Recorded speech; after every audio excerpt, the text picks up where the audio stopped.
Hello guys, ito ang breakfast ko ngayon guys. Egg na nilagyan ko ng kamatis. Tapos ito yung kabes ng Arabic bread. Ng Arabic guys. Kabes. At saka hindi mawawala ang red tea. Ganyan lang siya guys pag kumain ng kabes with kamatis.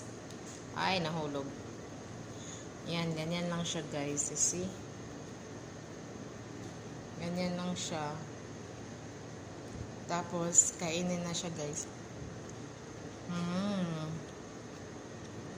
Yummy, yummy. Ang sarap niya guys. Ang sarap niya kainin pag ganito.